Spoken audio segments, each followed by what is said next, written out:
espiritual. Porque mesmo a palavra vai dizer que estão na carne, ele não pode agradar a Deus. Paulo fala isso no livro de Romanos. Entenda que muitas das coisas dão errada na nossa vida, não é porque Deus quer.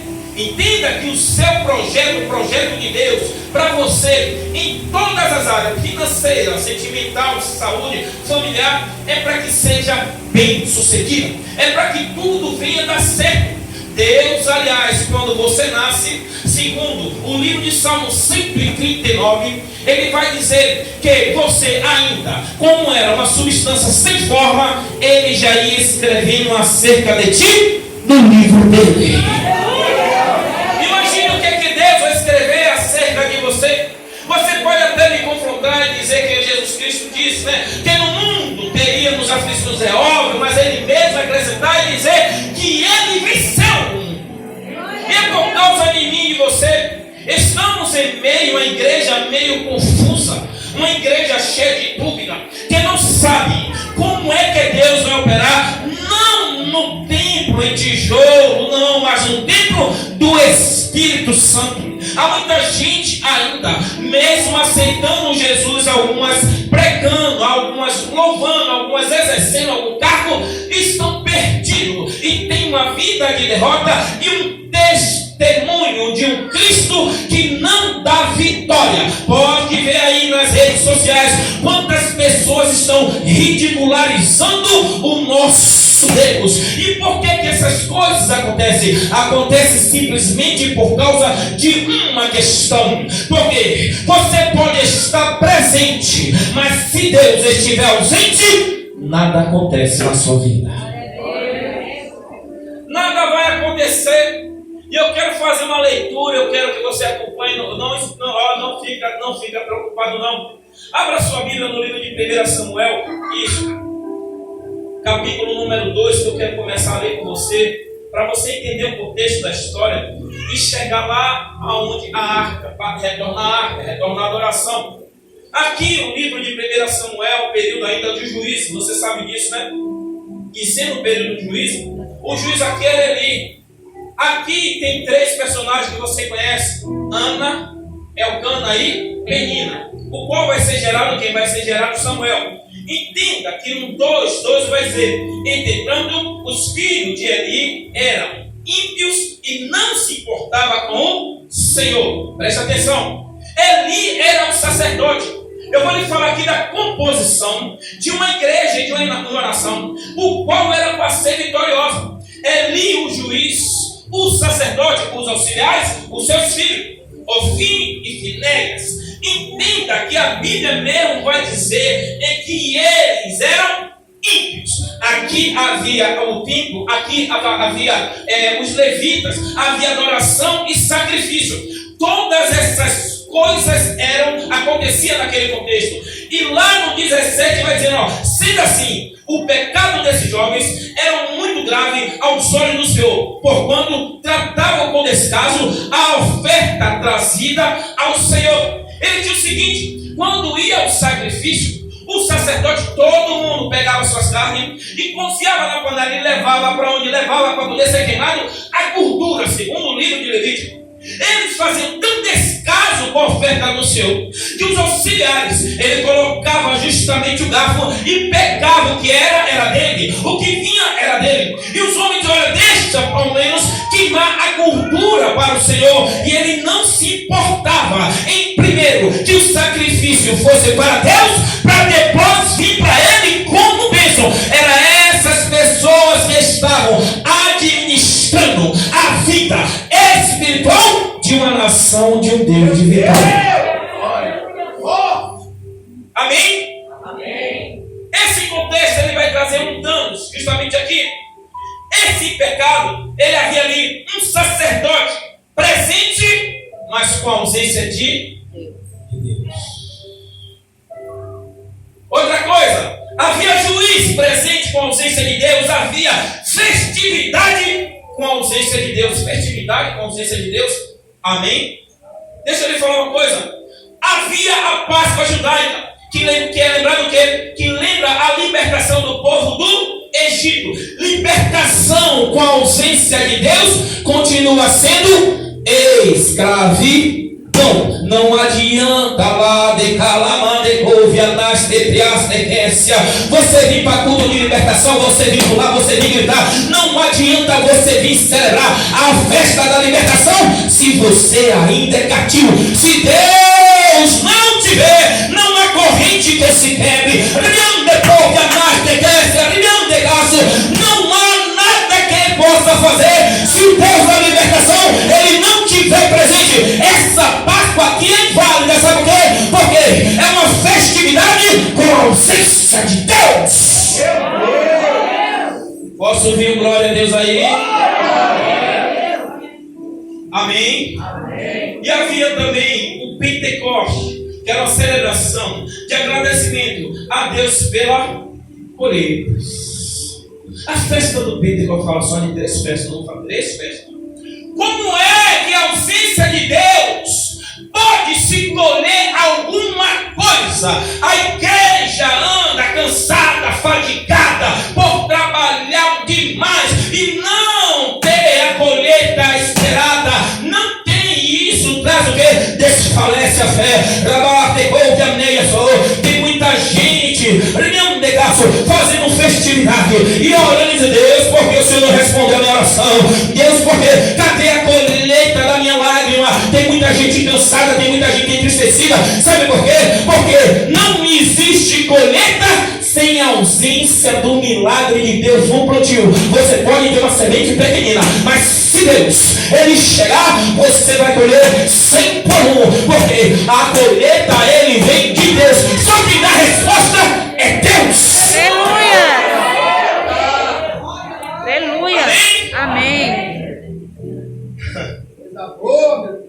Deixa eu falar mais uma coisa a você. A ausência de Deus, meu irmão, ela traz dano em nossa vida. Esse contexto da história, toda a festividade, havia levitas. Eu vou falar só o que Deus colocou no meu coração. Tem uma questão, sabe o que é? É de profeta. Profeta aviva, anima, mas ele fala a verdade. Porque quando você tiver em um problema, quando você tiver em uma escalada, quando você tiver em uma descida, Deus vai livrar. E outra coisa, a responsabilidade que você tem que melhorar é individual. Não sou eu, não é o pastor Lucas, não é a pastora Mônica, não é a pastora Meira, não é ninguém. Então se eu prego aqui para você dizendo que você vai sair daqui cheio de Deus, você com a sua vida cansada. Porque se você pudesse falar a verdade para muita gente aqui nessa igreja, e as pessoas vissem como é que está você, a sua casa, a sua família, elas iriam chorar com você. Está na hora de você vir dar testemunho aqui, sabe, dizendo que Deus fez um milagre na minha vida. A igreja tem que ter motivação através do Espírito Santo. Aleluia. E eu já tenho uns 2 meses com essa mensagem, outra mensagem também, falando de 2 igrejas. Eu disse: é hoje, Deus, é hoje. Isso é hoje, Deus, isso é hoje, vai lá. E choveu, eu disse: a igreja ninguém vai. Eu disse: Deus, vai sim, vai. Se essa chuva vai todo mundo, depois cai a chuva, depois para ninguém sair. Depois bota a chuva de novo, vai para cima. Amém? Amém. Toda festividade havia levitas. Entenda uma coisa. Levitas, com a ausência de Deus, a musicalidade é vazia. Ela é vazia. Não adianta louvar com a ausência de Deus. Não existe de adoração, é apenas uma canção, apenas uma entonação, apenas uma melodia que aí fora é tocada também. E estão querendo tocar aqui, levita com a presença de Deus. Ele pode falar que está desafinado, pode falar que só sabe 7 notas, mas quando ele chega, ele vai no coração e deixa lá: é só eu que estou falando com você, perdão. Tem cura, libertação, sabe o quê? Tem que ter a presença de Deus. Aleluia. Amém? Amém. Aí entenda que essa musicalidade, ela vai trazer, sabe o quê? Ela vai trazer algo superficial. Você vai se alegrar. Depois você vai sentar e vai dizer: deveria cantar mais um louvor. Vai ficar o tempo todo cantando. Não. Assim não dá. Nesse tempo o profeta era quem? Eli. É a Bíblia que vai dizer que quem? Que Eli estava velho e cego. Posso lhe falar uma coisa? Não existe profecia genuína para quem tem a cegueira dentro da nação, dentro da igreja. A primeira coisa que o profeta tem que ter a visão de Deus. Está todo mundo esperando o profeta dizendo assim, ó, assim diz o Senhor. Mas Deus, Ele quer abrir a porta do entendimento para que todas as coisas comecem. E eu oro a Deus, viu? Eu não sei se vai sair daqui ou vai sair daí, mas Deus vai tirar as escamas dos olhos e vai dar entendimento e vai começar a colocar as coisas na direção da mão de e ninguém vai poder negar, sabe por quê? Porque Deus vai tirar, está fazendo errado, está indo no caminho errado. É por isso que está pensando, faz o seguinte, é porque eu sonhei, é porque Deus me falou e não estão dando crédito, e Deus bota as circunstâncias dizendo, olha, profeta que é profeta, Deus fala e ouve, Deus mostra e ele enxerga. Não existe profeta com a ausência de Deus.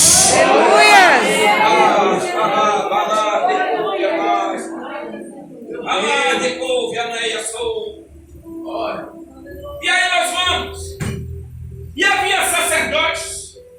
E havia guerreiros com espada. Imagine a formação, que é formação bonita.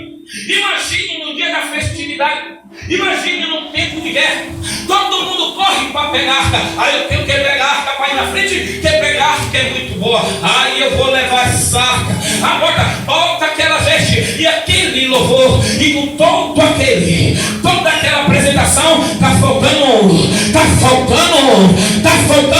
Porque de lá de cima ele olhava e disse assim, eu não fui convidado para essa festa. Eu não fui convidado para essa casa. Eu não fui convidado para essa igreja. Eu não estou nesse negócio. Não adianta nós prepararmos tudo e Deus não se fazer presente.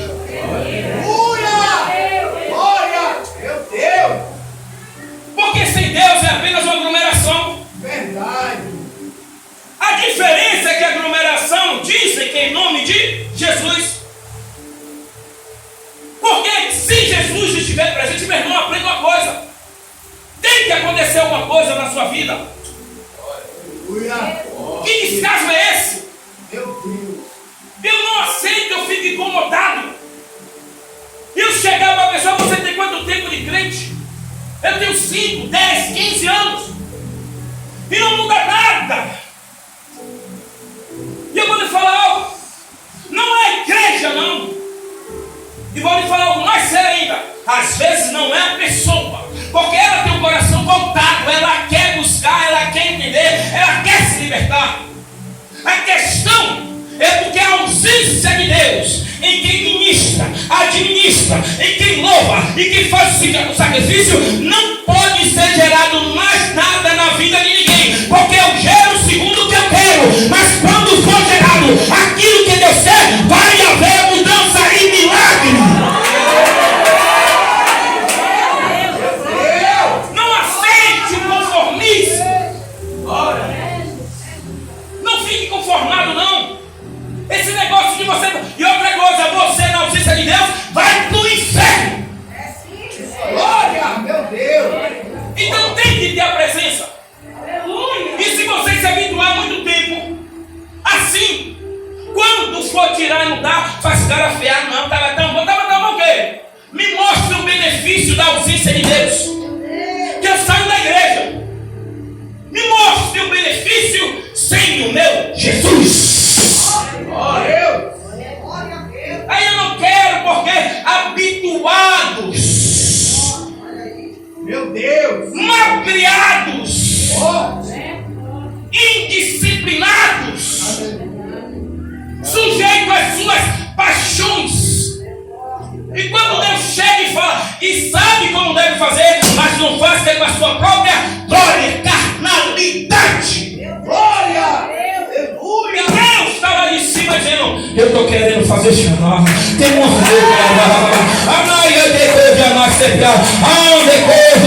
Deus está querendo mudar você, sua casa e sua família. Está na hora de Deus fazer presente.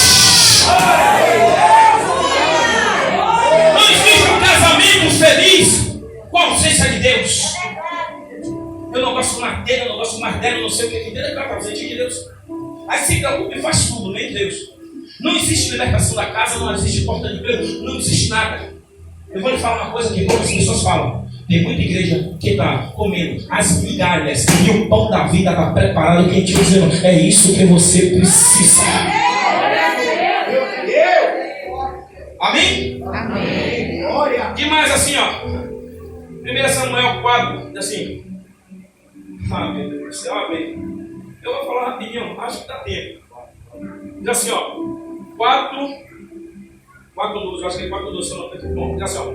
Os filisteus organizaram sua frente de combate. Agora, tem uma coisa.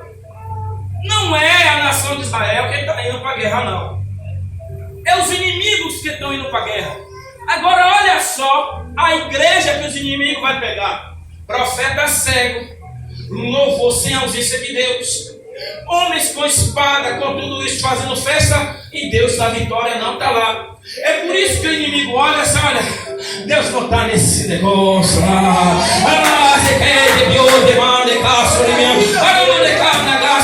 É por isso que o inimigo se levanta e fica batendo de um lado do outro. É que ele olha e diz, olha, porque a Bíblia diz que o diabo anda ao derredor. É porque Deus está se guardando. O diabo mesmo, ele vai falar com Jó, o Senhor levantou uma cerca ao redor e ninguém pode entrar. Mas tem crente não. Esse aqui, os filisteus, ele olha e diz, olha, eu não estou vendo Deus na vida dele, eu não estou vendo Deus na vida dela. Eu vou entrar nesse casamento, eu vou entrar nessa casa, eu entro na finança, eu entro na...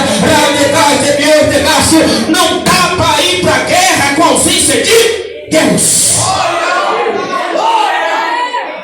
Posso falar mais um pouco? Fala tudo, pai. Não dá para cultuar. Não dá para ministrar. Nem se levantar pela manhã com a ausência de Deus. E vou lhe falar uma coisa, viu? Tem muita gente que está fazendo como Ofílio e Finéias, que escasso da obra de Deus. Meu Deus. Com tudo isso aí, o inimigo se levantando, tem o Deus lá de cima olhando assim, vai começar uma guerra e eles não me convidaram. Vamos começar a guerra rapidinho? A guerra vai entrar, vai acabar, depois a arca vai voltar, não sei para que não. E assim, ó. Vinha para enfrentar Israel e depois de violentos embates, Israel foi derrotado pelos filisteus, que mataram cerca de 4.000 israelitas no campo de batalha. Quando os sobreviventes chegaram ao acampamento, os anciãos e líderes de Israel indagaram: por que fez hoje o Senhor que fosse ferido e vencido pelos filisteus? E cumpriram: vamos a Siló, buscar a arca do nosso Deus, que vinha para o nosso meio e nos livre da mão dos nossos inimigos. Ó, olha para cá que eu vou lhe falar uma coisa bem séria. Não adianta você ter esperança. Se você tem um histórico de ausência de Deus, entre na guerra, primeiro se preparando, entrando em comunhão com Ele. Aqui, Ofílio e Finéias, a primeira coisa é que eles foram sem a arca. E segundo, é que quando eles perderam a primeira parte da guerra, ele fala assim: perdemos 4.000. O que foi que deu? Porque Deus permitiu isso acontecer com a gente. Vamos fazer o seguinte: vamos pegar a arca e vamos mudar. Não adianta ter esperança em campanha, em culto, em pastor, em profeta, se você não sente a presença de Deus. Eu vou estar numa campanha ali que vai ser forte, mas você é fraco.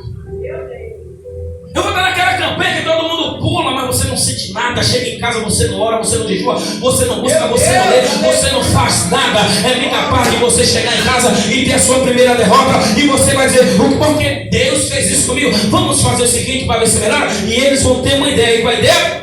Eles vão buscar a arca do Senhor. A autoridade, os povos disseram assim: vamos levar para Siló. Eles foram pegar a arca de Deus. Sabe que arca é essa? É a arca que Moisés mandou fazer no deserto, com querubins e serafins. Essa arca era a presença de Deus. E eles vão trazer a arca para o arraial. Imagine só, assim que a arca da aliança do Senhor chegou ao acampamento, todo Israel começou a gritar tão alto que o chão ao redor tremeu. Ele chega com a arca, um bando de gente vazia de Deus. E eles chegam carregando a arca. E o povo faz o quê? Começa a gritar que o chão treme. Não adianta barulho, não adianta chão tremer, não adianta nada com a presença de Deus. Se Deus não tiver, barulho é apenas uma entonação, uma zoada de cômodo. O chão treme é terremoto para poder derrubar você mesmo. Porque o chão para tremer e o inimigo cair, ele tem que ter a presença de Deus. Aleluia. Você sabe o que acontece com o inimigo, para você ter uma ideia? Ele chega com a arca e os inimigos vão começar a ficar preocupados. Ele vai dizer assim: olha, que barulho é esse? O que está acontecendo? Porque eu já bati nele, agora eles estão animados. Que barulho é esse? Olha, é o seguinte, eles trouxeram a arca e eles sabem da história da arca, eles sabem o poder do Deus da arca, mas ele quer saber se o crente, ele tem o Deus da arca. E ele diz: olha, você está lembrado? Não é essa arca, é esse Deus. E Paulo destruiu o farol, não foi ela que abriu um mar vermelho, não é ela que faz todas as coisas. Olha, ficamos escravos e cativos, foi dele. Ele sabe, mas o povo vazio de Deus está com a arca e está sem Deus. Então os filisteus vão falar: sabe o quê? Sejamos fortes. É o gigante que está dizendo ao inimigo: vamos ser fortes, vamos ser mais valentes, vamos guerrear mais. Sabe por quê? Para a gente não ficar cativo dele. Só que a terra tremeu e teve barulho, enfureceu e deu força, foi para o inimigo. O inimigo às vezes ele vem com uma sede, porque se faz barulho com a ausência de Deus. Pessoas que se mostram cheios, mas por dentro estão totalmente vazias. E o inimigo não respeita a autoridade eclesiástica, ele não respeita nada disso, ele não respeita as vestes de crente, ele não respeita a entonação, essas coisas ele não respeita. Porque você pode vir de chinelo, você pode até não ter aparência de pregador, profeta e levita, mas o inimigo, quando olha, ele diz: olha, eu estou vendo alguma coisa dentro desse homem, essa mulher. Quem sabe ele não tem oportunidade aqui, quem sabe seja desprezado até na sua casa e sua família, mas o inimigo olha e diz: esse aí é diferente.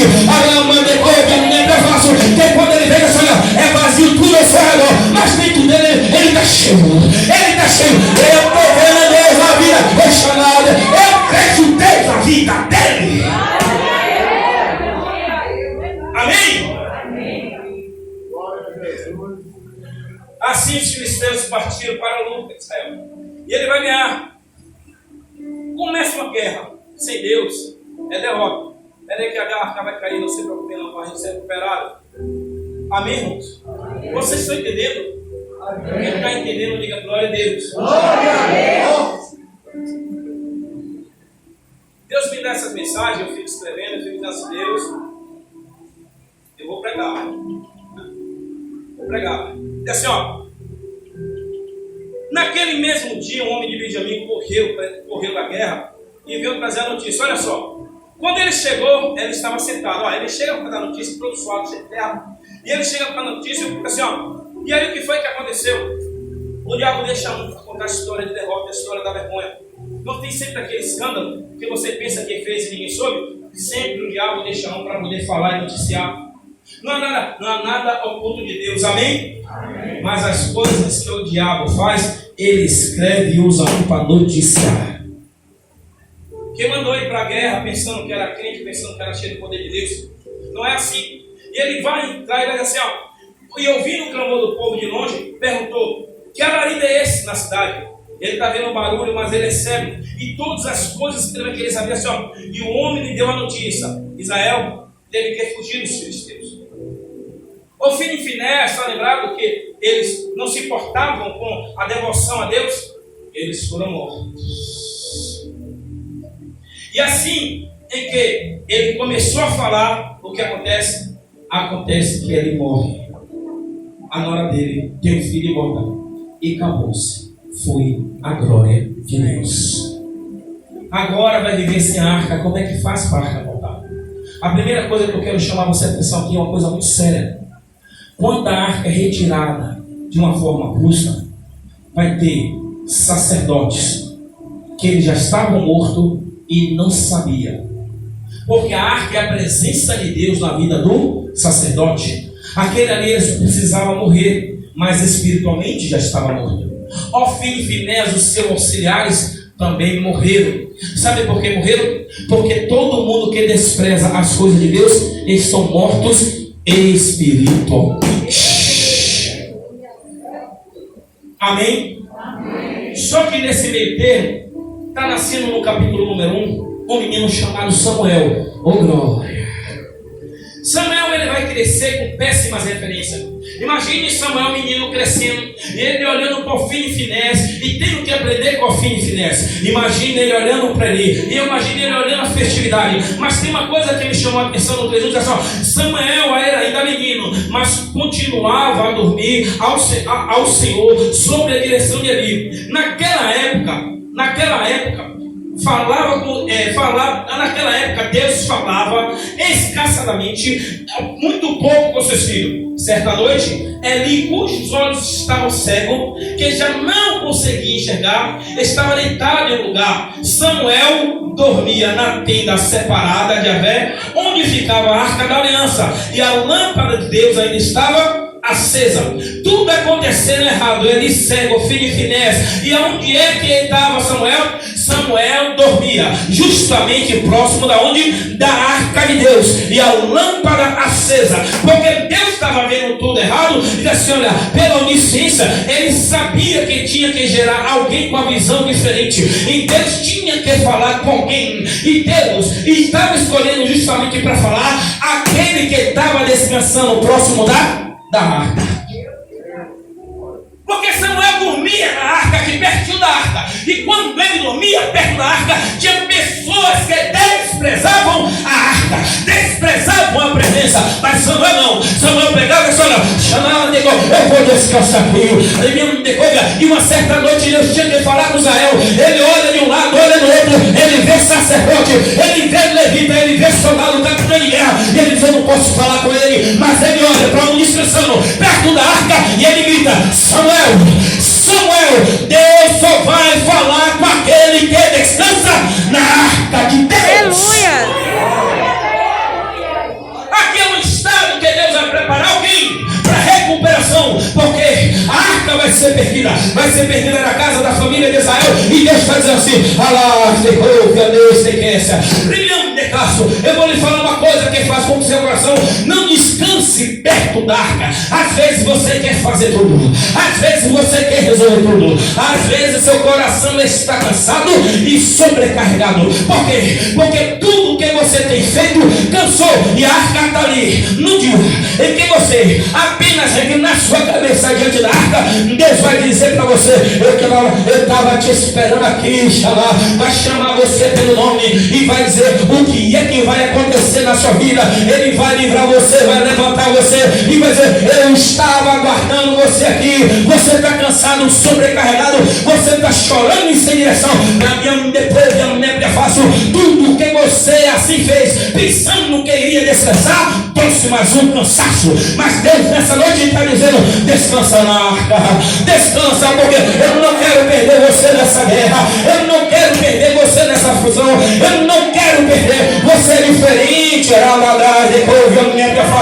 Não tem referência nenhuma, porque você tem caráter. Você já viu muita coisa no arraial, você já viu levita, você já viu pastor, pregador, você já viu capitão de guerra, você já viu profeta, e você viu muita gente me desprezando, e eu estou conservando o seu coração. Se não fosse Deus na sua vida, os escândalos e o que você tem visto, você já teria ido embora da presença. Mas sabe por que Deus não permitiu? Porque Deus está preparando você para uma grande obra.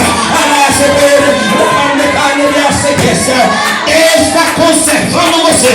O seu coração está ferido, você está balançando, mas Deus está dizendo: é eu que estou conservando. Descansa mais um pouco, vai ter resposta de Deus, vai ter resposta de Deus. Aleluia! Glória a Deus. Eu creio. Tem gente que pelo que passou e viu, e o que você sentiu já desistiu. Às vezes você pergunta: meu Deus, o que é que eu estou fazendo aqui? Eu estou vendo tudo errado. Mas só que quando a lâmpada ainda está acesa, Deus está dizendo: hoje você vai descansar aqui e eu vou lhe dar a direção.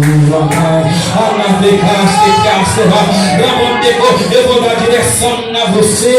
Eu vou falar. E a certeza é essa: é que na Bíblia Deus chamou pelo nome. E você está pensando que vai chamar você por apelido? Ele vai chamar você pelo nome. E se você não escutar uma vez, ele chama Deus. E se não escutar a terceira vez, Deus vai continuar, porque você é projeto de Deus. Aleluia. Diz assim, ó. Tinha uma criança que ele estava dormindo no pedaço, vai assim, ó. O livro de 1 Samuel, capítulo 2. Depois de tomar a arca de Deus, presta atenção. Depois que eles tomam a arca de Deus é roubada, meu irmão. A presença é tirada. Ele leva justamente para o templo de Dagom. E deixando no templo de Dagom, ele vai levar um Deus presente e um templo ausente. Porque o inimigo que está com a paz é o inimigo que está. Porque foi roubada. Deus não foi, não. Tem coisas na nossa vida que é roubada pelo inimigo. A nossa paz, a nossa direção, o sossego, a busca. As pessoas não oram mais, sabe por quê? Porque o inimigo roubou alguma coisa e fica lá se apropriando. A primeira coisa que quando ele coloca o Deus presente, vai falar num tempo em que tem um Deus ausente, é isso, é que quando ele coloca para onde, o desaforo é tão grande, meu irmão, não devemos aceitar certas coisas, é que ele vai colocar a arca de Deus de frente para Dagom, e quando ele coloca é para dizer assim, olha, aqui Dagom, o presente que a gente trouxe a arca, e que ele desprezava, só que ele entendeu uma coisa, que Samuel está lá e vai clamar para a volta da arca, então Deus está dizendo, eu vou mostrar que eu sou Deus lá, eu sou Deus lá. Eles estavam lá, ausente de mim, mas ali tem um que quer a minha presença. Eu vou começar a fazer diferença. Depois eu vi a minha prefácio. Uma manhã, quando ele abre a porta, ele encontra a estátua de Dagom caída de frente para a arca. Uma coisa eu vou lhe falar: aqueles que estão roubando, aqueles que estão tirando a sua paz, Deus vai deixar ele prostrado diante do Espírito Santo de Deus. Deus vai fazer. E mais uma vez, então, o desaforo é muito grande porque é uma guerra espiritual. E ele vai levantar e vai deixar. E lá em cima Deus vai dizer: não era para levantar, aquele que eu derrubo não levanta. E sabe o que a Bíblia vai dizer? É que de manhã, quando ele abre, ele encontra a estátua de Dagom sem a cabeça, sem os braços, só tronco diante de Deus. Porque Deus, ele manda um anjo para o desaforado, para o ladrão da paz. Olha, de um jeito ou de outro você vai saber que a arca vai voltar, a paz vai voltar, porque eu envio o meu anjo com a espada de fogo para poder fazer justiça. Deus vai fazer justiça ao teu respeito. Aleluia.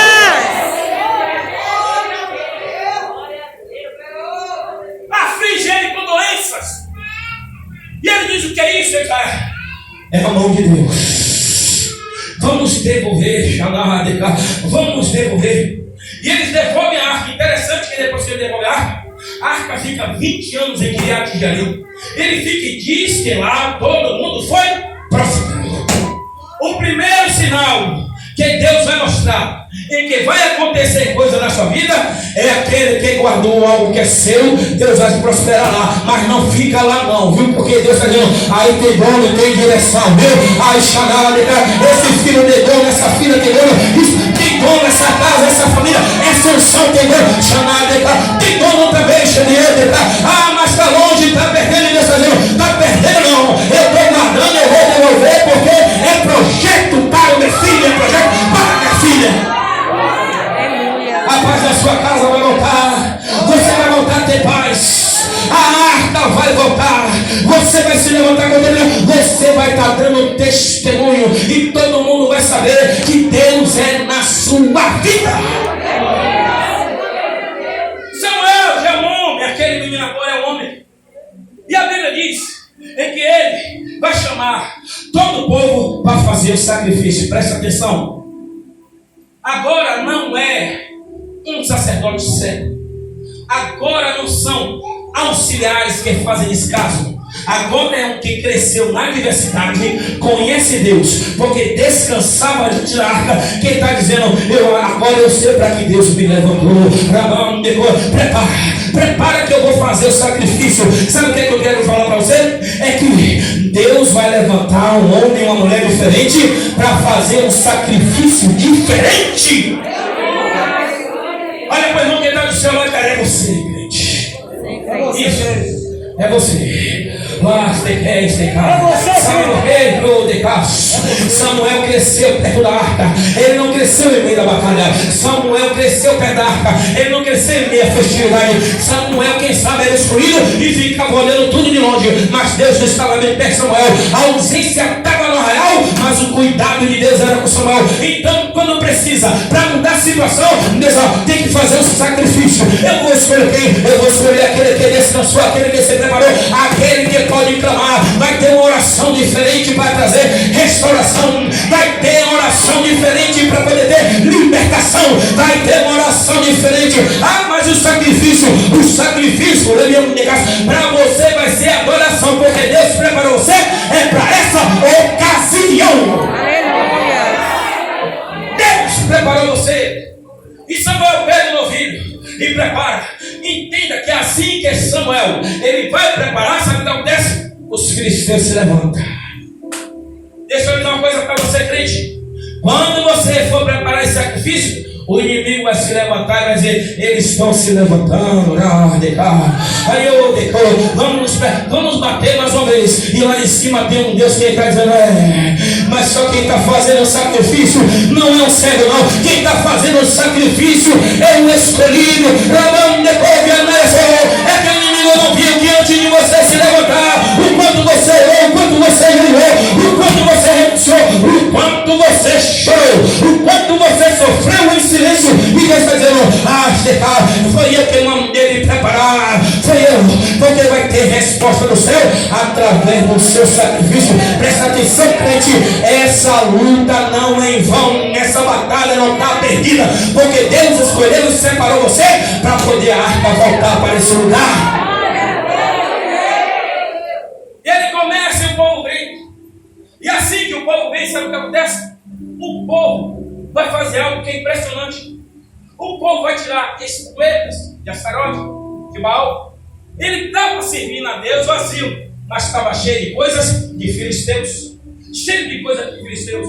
Não se pode vencer uma batalha de filisteus usando Deus ou indumentários ou qualquer coisa de filisteu. É por isso que a guerra tem uma pessoa diferente. É porque tem uma pessoa que não tem nada de filisteu. Ele tem o quê? Só tem algo de um Deus. E eles ficam com medo. E diz: Samuel, não para de clamar ao Deus, porque nós vamos para a batalha. E eles vão para a batalha. E Deus, ele não sabia que quando ele está descendo, Deus já estava presente. A Bíblia vai dizer em que Deus fez lançar trovões e raios do céu e assustou e amedrontou ele. E o exército de Deus, ele venceu a batalha. A arca foi recuperada. Sabe por quê? Porque o nome de Deus tem que ser glorificado através daquele que faz o sacrifício, através daquele que quer a arca. A arca de Deus tem que estar presente na sua vida, na sua casa. Não aceita. Não aceita depois que a minha é fácil. Porque Deus está querendo encher o Espírito Santo. Abre a porta da profecia e revelação. Discernimento da palavra. Deus quer te usar para expulsar demônio. A cura e a libertação também. E Deus está dizendo: quem é que eu vou usar para trazer? A arca está aqui. Quem é que vai descansar sobre essa arca? Eu estou vendo um demônio levantado. Eu estou vendo Deus. Eu estou vendo o povo dando glória a Deus. É você. Aleluia. Está na hora da igreja. Já está despida diante de Deus, que Deus é tudo. Está na hora da gente sentir mais uma vez o desejo do poder de Deus, o desejo da adoração de Deus, o desejo de ver Deus no arraial passeando e dizendo: esse culto é meu, Shaddai de Pai, esse louvor é meu, Crias de Pai, essa palavra é minha de Pai, esse glória a Deus, aleluia é meu, esse vaso profetizando é Shaddai da Sequia, e quando a arca chegar, aí o inimigo não vai poder tocar aquele Deus, não. Agora sou eu, agora eu vou restabelecer. Se Deus fizer presente na sua vida, o inimigo vai ser derrotado. Amém? Amém. A questão é essa. A questão é que Deus, Ele está querendo se fazer presente em vidas ausentes. Aleluia. E essa noite Ele está aqui justamente para isso. Tirar o vazio do seu coração. Te encher do Espírito Santo. Porque está na hora da arca voltar para o lugar dela. Aleluia. Olha para cá. Você é o altar de Deus. E a arca tem que estar aqui dentro desse altar. Aleluia. Crente que tem um altar preparado. Deus coloca a arca, tem novos pensamentos, novos sentimentos e tem uma vida diferente. Eu não quero saber o que você está passando, mas eu sei que você passou muita coisa. Eu sei que você tem decepções terríveis. Mas Deus mandou eu falar para você essa noite. Tudo isso que você teve, a decepção, foi por causa da minha ausência. Você não me colocou nessa batalha. E Ele te ama tanto que Ele está dizendo: eu quero se fazer presente em você. Porque eu sou Deus presente em toda a história. Está na hora de você mudar. E já que você quer mudar, fica aí mesmo no seu lugar. Curve as vossas cabeças em nome de Jesus. Aí sentado mesmo, fica aí sentado.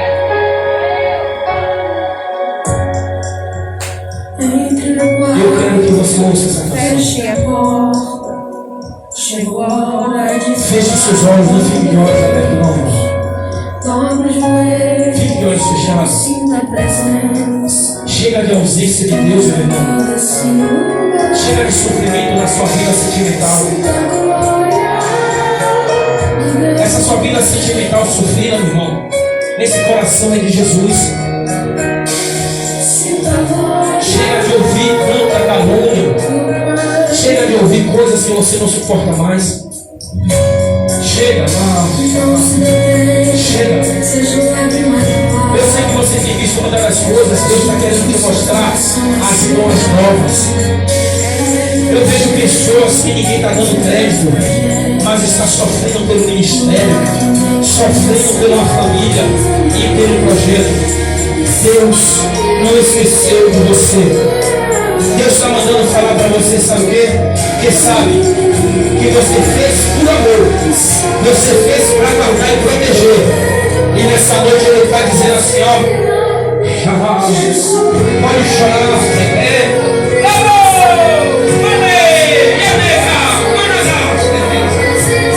pode chorar, derrame sua lágrima. Você não está se importando com a ausência dele. Ele está dizendo: eu quero estar, eu quero fazer diferença, eu vou mudar sua história. Deixa eu falar, deixa eu dizer que está acampado. Descansa próximo da arca, que tem solução, tem solução. Eu sinto Ele tocando no coração e dizendo: eu vou restaurar a sua vida. Eu vou trazer de volta o que você perdeu. Eu vou tirar esse sentimento de derrota, essa falta de fé. Não tem nada capaz não. Tem história que está sendo assim, ó. Deus vai virar aí eu mando a ver. Deus não permitiu ver tanta coisa que ficar para trás. Pode ter perdido uma batalha, eu não